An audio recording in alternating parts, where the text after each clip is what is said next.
welcome back everybody to the Coolbet Canada Podcast. This is episode 10. And I know for a lot of you, this is probably the first time you've come to see us because, well, we've got three very, very special guests with us this evening. I'm your host, Chris Abbott, along with Pat Gregoire and Jake Boland-Moss from Coolbet. We're here every week, by the way, if you want to talk about more betting and lifestyle and all that stuff.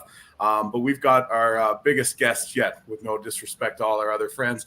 We've got Team Homan on board here tonight. Rachel, Sarah, and Emma, thank you guys so much for joining us. I know it's been a hectic time, and it's been quite the couple of weeks in the world of curling. So thanks very much for coming on board with us this evening.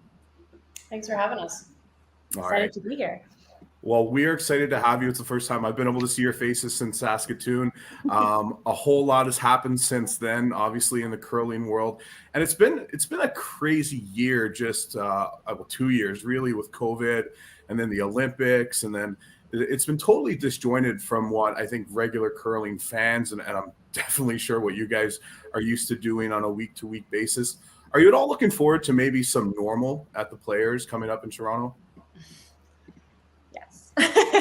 Absolutely. It's going to be normal, and hoping that there's no COVID issues there, and hopefully it's all smooth sailing. I feel like everyone's had it at this point, so hopefully there's no more to be had. And then hopefully we can interact with the fans and have a little bit more normalcy and be able to see people's faces. It'll be great. Well, talking about the fans, I know a lot of them are tuned in tonight, and it's a unique way that you guys have chosen to approach the fact that you have a hole in your lineup with Joanna deciding to take a step away.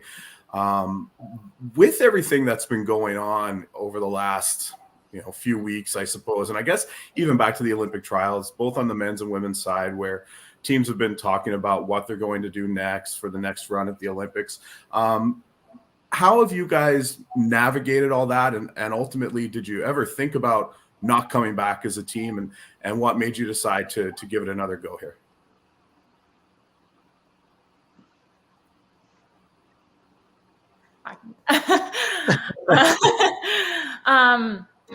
Obviously there's a lot of teams that just disbanded or completely blew up, and lots of announcements all back to back. And ultimately we talked a lot and decided that we were going to try to fill a spot on the team, and kind of chatted about what that could look like and what we were looking for in another player. So we're really excited that we are not completely disbanding and we're staying together, but with a little bit of a fresh player coming in. As much as we'll miss Joe, it's always exciting to have someone new come into. With that, can I get your reactions to her now becoming a triathlete? Because I think that is unbelievably cool. I'm very impressed. I mean, I've done one triathlon before, and the training that it takes to even be able to get through the shorter distance that I did is a lot. So I have complete faith in Joe being able to do that. And I'm excited for her to embark on this new journey. Pat, I know you had a question for Rachel. It's a special day in our household too. Yeah, it's Bowen's birthday, and I really wanted, well, first off, happy birthday, Bowen, but I wanted to ask you, as a full-time mom balancing two young kids, how difficult is it to do that also while training to be an elite curler? I mean, it's something that you can really prepare for, and everyone's situation is going to look a little bit different. And so you just kind of have to figure out what works for you. And thankfully I have a lot of support at home that I can take off and leave here and there. But obviously it's not easy on the heartstrings. And my older one is asking for me when I'm gone. So that makes it a little bit harder to be able to make sure I'm focused on what I'm doing and kind of worried about them at home. But I know they're really well taken care of, and they're pretty young still. So it's definitely a balancing act, and something that can be a little bit challenging here and there. My little one's won today, and my older one's puking all day. So it's been a busy day for us here. That's amazing. Yeah, I mean, it's something that I don't think gets talked about enough, and for all curlers, like, you know, there's been a lot of discussion lately about how teams should approach this changing of rosters and all this and that, and it's important to note that you guys aren't full-time professional athletes, even though I think you're inching ever closer to it. Just that what goes along with balancing everyday life and also competing at an elite level. I don't think that in general you guys get enough credit for that. So kudos from us, and I just can't imagine you know, the challenges that must come along with it. I suppose the hardest part is just the traveling and being away. Is there anything worse than that when it comes to trying to balance the two? Yeah, I think just kind of feeling like you're missing out on milestones. Or when I left for the Olympics, Bowen, my youngest, took her first steps when I was gone. So you're definitely missing things, but I mean, you're also trying to achieve your goals and set your expectations of yourself, and dedicate yourself to something and kind of show them kind of, if you set your mind to something and showing them what dedication and hard work looks like, I think is gonna have hopefully a great impact on them growing up and being able to kind of live through that kind of lifestyle. So I know we're kind of buffering the big excitement with questions. So I think we've given people long enough to tune in here now. Obviously, curling teams in general are 4 to 5 people. I suppose if you look at Team Gushu and what they were just able to accomplish at the Briar, you guys could go at it with 3, but it might not be the best long-term strategy. So, you know, we talked about that you wanted to unveil the new member of the team, unveil the new front end of the team. I am going to step aside, and I will let whoever wants to be the spokesperson reveal the new name of the person that's going to be joining the team. It's too bad we don't have them here with us this evening. Yeah, it's too bad that she couldn't join us right away here this evening. But as a team, we are super excited to welcome Tracy Fleury on board. Bombshell, instant favorite. That's it. Put all the money on Team Homan later on. I mean, wow. I mean, if we could get Tracy's response. Pat, can you see if we can get Tracy on the line at least one more time? Look down right there, Chris. All right. Hi, everyone. This is amazing. This is so cool. So, new super team in curling. Here it is. You've got longtime rivals, Tracy Fleury, Rachel Homan, teaming up with Emma Miskew, Sarah Wilkes. This is so cool. Tracy, how do you feel coming into this group? I am so excited for this opportunity. I've admired this team for such a long time, and I just know there's such great people on and off the ice. So I'm just really looking forward to the opportunity to join them. We need to know more about how this all came together. We had Ryan Fry on a couple of weeks ago, and we know that you folks are always, you know, at the same events and competing and whatnot. How does something like this come together? So a couple weeks ago, when I found out that my current team would be disbanding, then I was kind of trying to figure out what would come next for me, and I wasn't too sure what the future would hold. But then the phone rang, and it was Rachel Homan, which was super exciting. And we just had a couple of really good conversations, and it just seemed like we were just on the same page, both kind of willing to try some new things, do some experimenting. And it just seems like everybody has some big goals, and just on the same page. And then so chatted with Rachel, and then the next day gave Emma and Sarah a call, and everyone just seemed so enthusiastic and wanting the same things. And it just seemed like a really good fit for all of us. Wow, man, it's exciting. It's super exciting for us. I mean, I know you know our guy Andrew Patterson in Winnipeg. He's been the biggest Tracy Fleury fan forever. He's like, man, I'm telling you, you got to be behind this team. They're going on the run. You're that. I'm like, nah, we're Team Homan guys over here. Don't worry about it. So it's so cool that you guys are teaming up. Rachel, Emma, Sarah, how did you guys, or was it an easy decision just to hone in on Tracy? Tell us a bit about the thought process for all of you. I mean, Tracy, I've known her, I don't even know, maybe since I've been 12, and kind of always competing against her growing up, us both being in Ontario. And she's just an amazing shot maker, an amazing person on and off the ice. When whether you're competing against her or whether you're kind of just passing by in the hallways or hanging out, it's always enjoyable.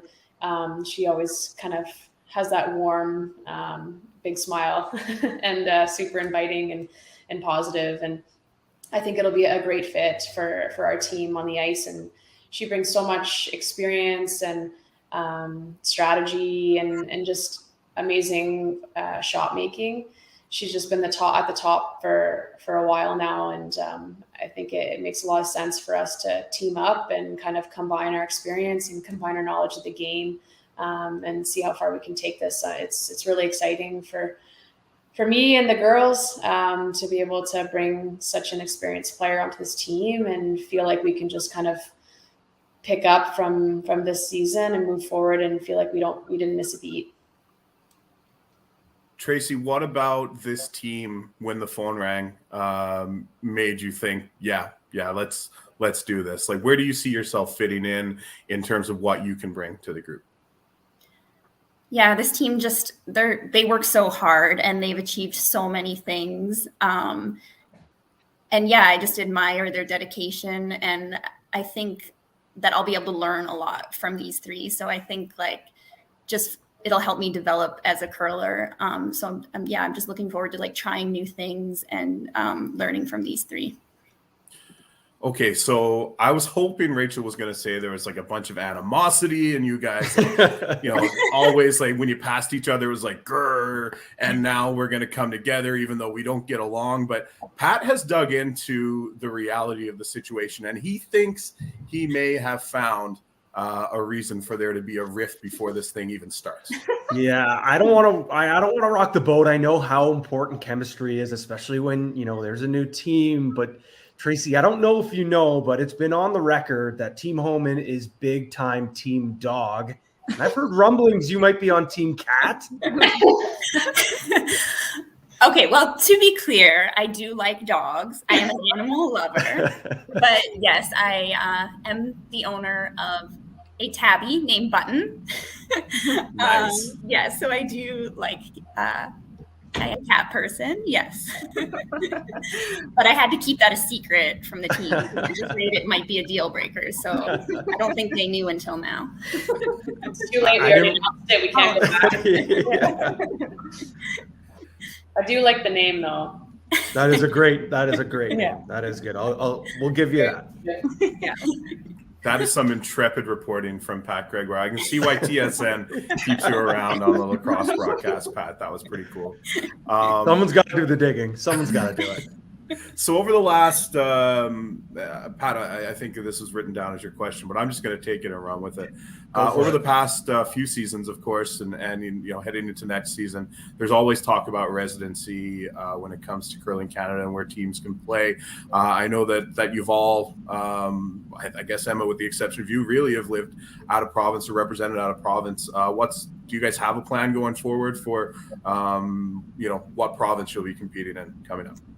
Yeah, we're still going to be competing out of Ontario. Sarah is making a move to Ontario very soon, and Rachel's still born in Ontario. So Tracy will be our technical out of province, even though she is born also and lives in Ontario, but Northern Ontario. So really close to that border, but technically a different association, but we will still be repping Ontario going forward. We could not see you guys in anything but the red and black, that's for sure. Missed it. And what does that look like for you guys in terms of off-season training? Obviously you're not all in the exact same place at once. I don't know who wants to kind of take the hold on this, but yeah, what does that kind of look like off-season? And then obviously when you do get into season, what does that look like in comparison? Mm-hmm. I think the off-season it's kind of not easier, but it's okay with us being in different locations. Because with the off season, just really working on that conditioning and that strength, so that we have a good base going into the season. And then it'll be important for us to be able to come together to start the season, kind of with some team training so that we all can get on the same page for how we're throwing it. And then we can go from there and have some good individual practices and team practices around different events. So we'll just have to be really tactful and schedule some good team training, like between, before, and after our events that we're planning on going in. Pat, you had a question. We talked about this before we started about kind of the strength and the training and all that that might be departing the team.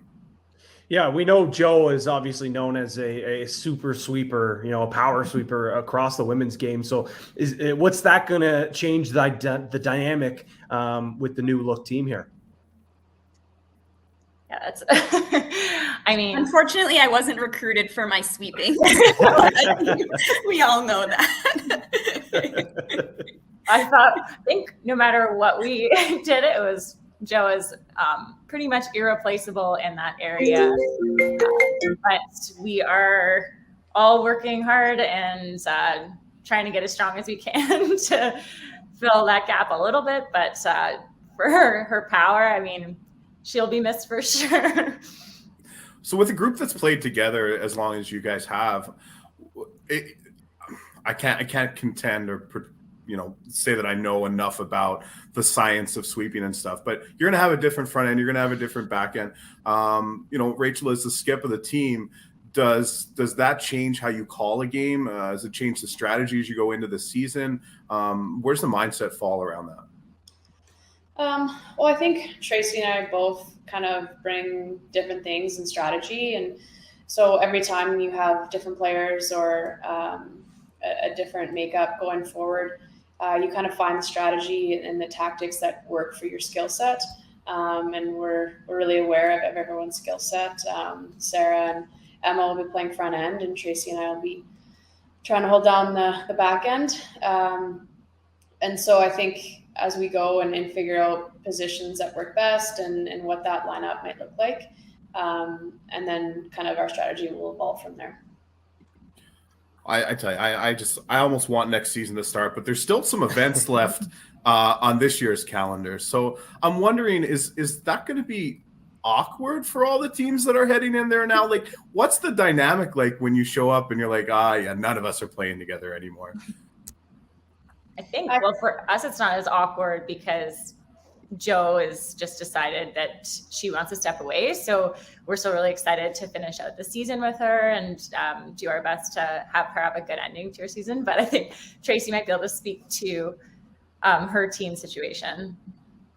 Yeah, I think everyone's just very mature about it. And everyone also just recognizes that teams do need to start preparing for the following season. And sometimes that happens before another season is complete. So I think just everyone knows that and is understanding of that. And the last couple of events of the season are very important to everyone. So I think everyone just wants to come out and finish the season strong together. It kind of leads me into something else I was thinking about. Obviously, a couple of big events left in the Grand Slam schedule. And I alluded to it before in terms of the fact that, curling is, while it has been, not necessarily a full-time professional sport with contracts and things like that, is there anything that the sport can do better in anyone's estimation to maybe keep this on more of a schedule? Or, we had some official and then some unofficial announcements come out, and it felt like everybody then was trying to get ahead of the rumor mill. Is there anything that could be done better to kind of like do this in the off season, like another sport would do? It's tough to do in the off season because brand new teams that are getting together, in order to find sponsorship, you want as much time as you can. Just going into the start of the season, you kind of want your sponsors to be somewhat set. So I understand when teams are trying to get together before the end of the season, just to give themselves a little bit more time. I think the releasing other teams' news and leaking that information early was a little bit offside. The way that we're doing it right now is really nice, where we are announcing it the way that we want to, and we were able to notify all our sponsors first and let them know. And just being able to do that on our own terms, I think is really nice. So, I mean, there's no rule against leaking information, but I think a lot of the teams would have appreciated to announce their own teams before they got leaked. So we're really happy to be a part of this and doing it the way that we want to.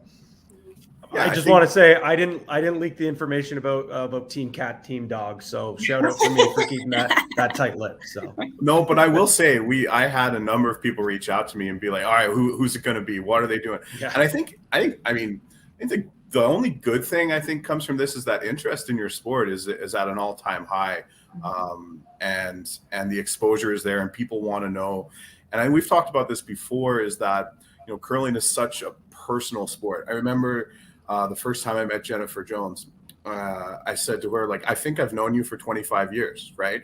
Because she's on your TV for that long, and you guys are all mic'd up, and it's like that. So I guess if anybody wants to take this, how does it feel to be kind of in a time where the sport is gaining all the notoriety it is?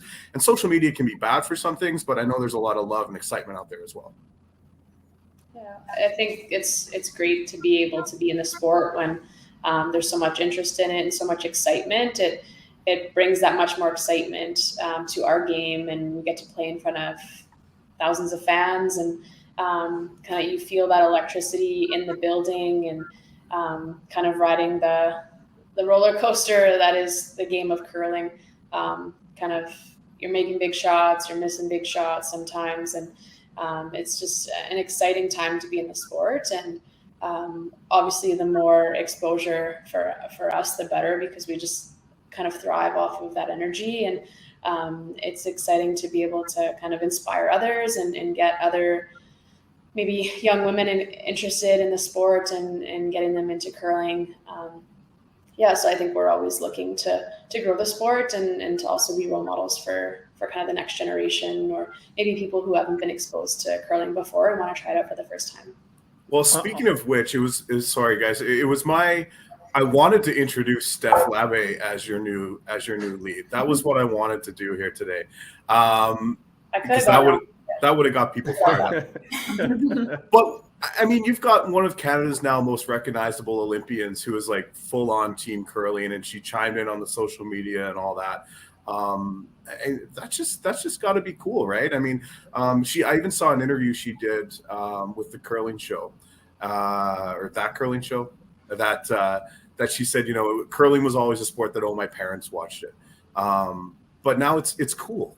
Yeah, how did it come from this is the sport my parents watched to now people are into it?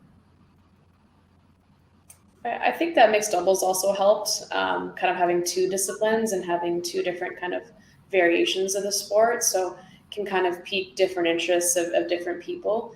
And again, like the more exposure and the more curling hours on TV, kind of the more opportunity for people to, like Steph and Georgia, to watch it and get excited and be able to cheer and get behind that.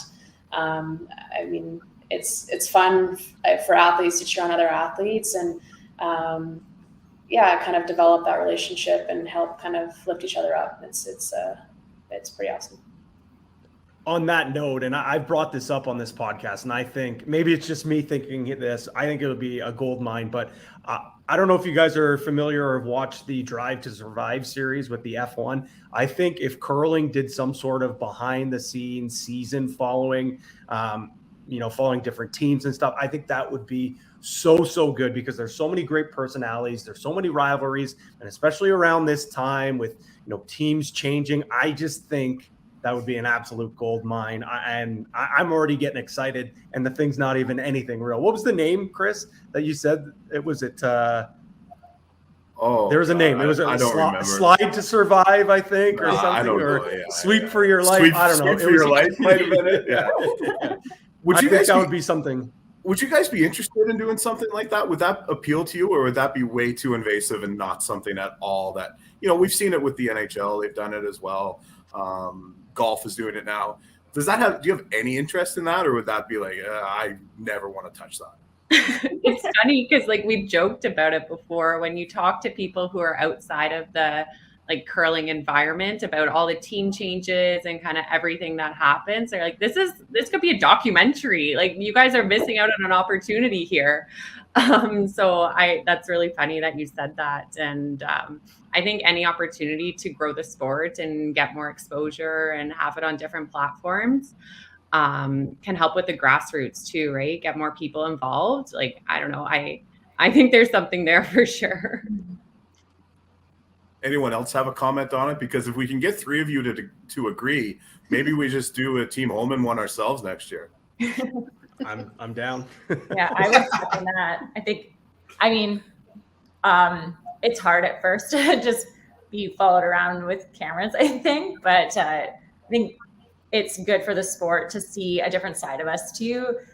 We have a very competitive nature on the ice, and that's not really what it looks like off ice. And a lot of people don't know that. Like, they don't know how funny Rachel is. Everyone thinks that she's always so intense, and she's like the funniest person. And they would be able to see that and see that we do have lots of smiles and laughs and play lots of games. And there's so much that goes on behind the scenes that I think would be really interesting. Rachel, is Emma blowing your cover here? Yeah, I was trying to keep it secret. Yeah, no, I think it would be super interesting. And I think with curling, everyone's lives are kind of all over the place, and the age is so vast in curling compared to other sports that you would kind of see all the different stages of what you have to do before games. I'm like, when we were in our 20s going to a game, like I had all the time in the world, and now it looks a little bit different. So it could have been funny to do it for a longer period too, and just to see the differences in the ages and kind of what goes on behind the scenes might be a little bit different too. So I think that would be entertaining, and just to learn each other's personalities. And I watched that series too, the F1, and I've never watched race car. I don't even know what it's called. Racing? Formula 1. Formula 1 racing. Yeah. But it was super like interesting to learn about the dynamics, and because especially for that sport, it's just like cars. You don't see anybody. You can't see anyone's face, and you just see a car going around. But when you get more context, it was like, oh, I could watch this. This is pretty interesting, and like you understand who's like top and kind of all the intricacies that go behind it and how like technical the sport is.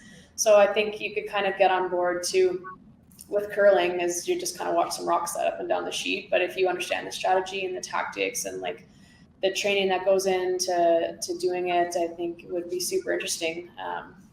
Like Steph, Labe, and Georgia are trying out curling, and I'm kind of explaining a few things to them. They're like, oh, okay, that makes sense, and catch on really quick. And I think you get engaged more when you understand the sport more. Well, it's hard. Jake, Pat, I don't know if you guys have ever tried. I always say curling's the only sport where, a bunch of, 22-year-old dudes could go out and get their butts kicked by 85-year-old grandmas. Like, and I've experienced that personally. Like, we played in this fun spiel one time, and we're like, oh, look at these old ladies. And they smoked us, like absolutely killed us. It was unbelievable. It's such a hard sport. I don't know. Maybe that's something else with in the content game. I know Jess is watching this now, Jess Zabo, and her mind's already spinning about how we can do like you guys playing against whoever we can find. But actually, we should talk about Jess for a little bit, because not many people probably know her behind the scenes, but you guys do so much with your social media. Just let's talk about a little bit about how you manage it and how it all goes. Yeah, we're really lucky to have Jess that manages our social media. She's just so good at it. And I find it very overwhelming trying to keep up with everything. And she has so many things on her plate and still manages to not miss a beat. So she helps us organize and gives us content to create. And it's just a game changer. It makes a huge difference. And we are so lucky. The TikTok head bob from the hotel when you found out you were skipped. Was that you or was that her? Obviously that was her. We thought it was going to take us a lot more takes to actually get it. I think it took maybe about 7, which we were pretty impressed. And once it was remotely usable, we sent it and we were like, that's as good as it gets. Not going to get any better. Yeah. Actually, Emma, this is it's probably a good chance to talk about this. Like, that whole thing was wild, right? With the Scotties and the teams and what have you. But at the end of the day, you end up skipping at the Scotties. How was that experience for you? Did you feel good? Did it take some while to get adjusted? Let us know your thought process. I thought you were great. Oh, well, thanks. It was really weird to start. We also only found out a couple weeks beforehand that we were still going to get the opportunity to go. And the first game, I think I was physically shaking. I was so nervous. It's curled so much, but being on the other end of the sheet, calling a game and throwing last was something that I've barely ever done. So it was a really good experience at seeing the game from a different angle, from a different lens. You learn a lot, at things that I never expected to pick up when I was doing that. And we had a lot of fun. A few shots here and there could have maybe snuck into the playoffs, but overall it was a great experience. We were happy to be there, but I'm not dying to skip. I'll just put it that way. Rachel, Tracy, from a skip's perspective, how did she do? I wish I could have watched more. The hours didn't line up, and we relied on PVR that let us down.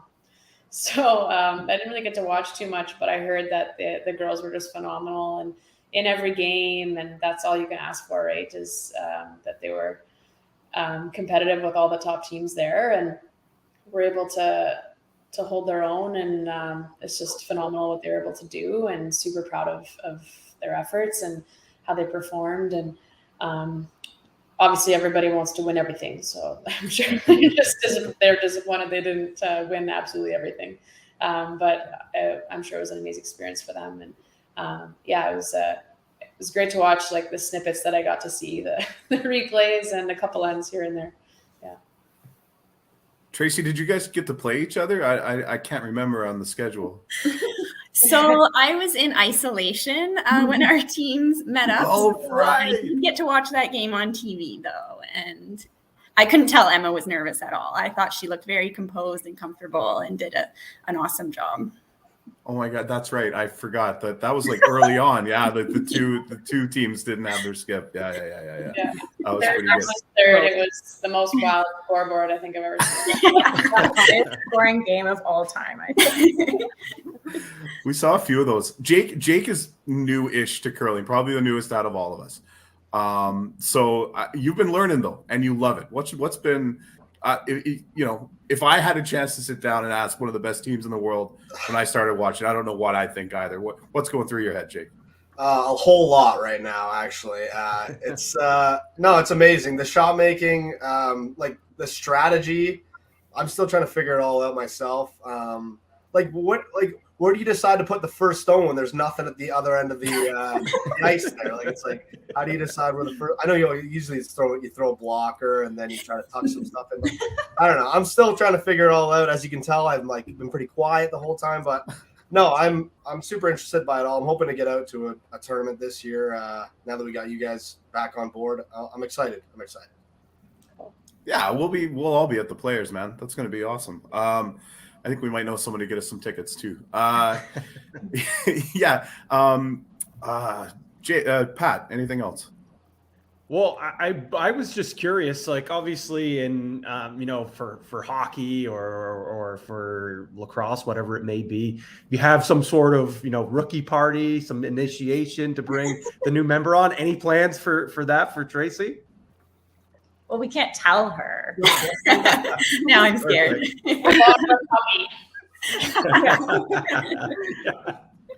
How would surprise her at the Players and give her the puppy there? But if you're asking, we're bringing her a puppy at the Players. See, now we need the camera crew. Tracy, how would Button react if a puppy came home? Oh, he wouldn't be too pleased about it. He's getting old and kind of set on his ways, so I don't know if it would go over well, but I think my husband would be pretty happy about it, though. All right, the door is open. Ladies, we don't want to take up too much of your time. We're having some fun here. It's super exciting. I think the chemistry is already there. We can already see it. What else should we know? Where can we find you all for the rest of the season? What should we be looking forward to? What's coming next? Anything at all? The floor is yours. Well, I think we're closing out our last few events. Rachel, Sarah, and I with Joe are starting at our provincial championships, which were postponed from January to April 7th to 10th. So we'll be in Thornhill for that, and then going to Toronto for the Players' Championship, and then a couple weeks off, and then to Olds for the Champions Cup. So still a few events to come, all kind of back to back, but we're excited to keep playing and then starting to prep and figure out our plan for next year. Tracy, what about you? What about you, Tracy? We still got to follow you now closely too, even though you're with the enemy. But what's going on? Do you guys have the same events? Obviously, two events left for our team. The 2 slams that Emma mentioned. So yeah, we enjoy those events. So we're looking forward to them. You might see us go head to head at one or both of them. So stay tuned. That'd be fun. Yeah, I hope so. So what happens then? That's what I'm talking about with the awkwardness. It's like, okay, now can I do all the teams? I just can't wait to watch. I'm just gonna grab a beer and just sit there quietly and take it all in. I can't wait. And Sarah's got a big move coming up. I think she leaves Wednesday. Yeah. I get to fly across the country. My husband will drive, and you can see we've already taken stuff off the wall, and we're heading to Ontario on Wednesday. London, is it? Yeah, London, Ontario. Because if I'm not mistaken, I think there are pictures from your wedding. Were they at the distillery in Toronto? Good. Okay, I know because I live there, and and I was like, hey. And I was like, what year was that? Like, maybe I was there. I don't even know. 2019, right before COVID. We just snuck it right in. That's amazing. You know what? It was probably one of the, there's a lot of photography goes on around there. We take the dog out for a walk, and you see all these, people getting the shots in the distillery. So I was like, that looks really familiar. Yeah. So you might have walked right by us. I may have. I might have been in your wedding photos. Who knows? Yeah. Chris Abbott, wedding crasher. Everyone knows about that. Wouldn't be the first one. All right. I think I'm out, guys. Pat, Jake, anything? Absolutely. Yeah, I know, Emma, you wanted to actually, Jake, go first. Oh, I was just gonna say we touched on a whole lot. I'm just fascinated by it all. I'm still new, obviously, to the whole curling scene, but yeah, like I said, excited to get more involved here with the team. Emma, I know you wanted to say a few words before we took off, though. Yeah, we're on behalf of all of us, we're just thank you so much for hosting this and being part of our announcement. Coolbet, you're a great sponsor. We're so happy to be partners with you. But we also want to thank some of our other sponsors who make this possible. We couldn't do it without them. So Egg Farmers of Ontario, Boost, BrokerLink, AMJ, Geranium, Goldline. Couldn't do it without you guys. We are so thankful. So we're really excited to move forward, and thank you for being part of this. And Pat, here's us, but then there's all the other sponsors she was talking about too. I've got them all. I got it all. We'll get some love here for Boost and for eggs. This is the autographed jersey, guys. This is a collector's edition. I'm really happy about it. Game worn, hasn't been washed. Game worn. Oh, so it is. Well, I was going to say, Chris, that didn't look like that was a shirt that you were going to maybe wear to one of the Grand Slam events, was it? No, this one, nobody wants to see that. Actually, this shirt doesn't want to see that because it would then be like 4 separate rags if I tried to put that on. But no, it's so cool. Autographed collector's edition. I'll have to get the new one with Tracy Fleury's signature next season. Absolutely. Well, thank you so much, Emma, Rachel, Sarah, Tracy, for joining us. And thanks to everybody who tuned in here at the Coolbet Canada podcast. As you can tell, we're all about the fun. And we cannot wait for the 4 of you to hit the ice when the fall comes. I guess September, right? We'll be started up. Yeah. Yeah, can't wait. Yeah. All right, here we go. 4 years. Let's get to what is it? Italy? We're going to Italy, right? Yeah. That's the plan. All right. We'll see everybody in Italy. For Jake, Pat, Sarah, Rachel, Tracy, Emma, I'm Chris. Thanks for tuning in to the Coolbet Canada Podcast. We'll see you next time. Thank you.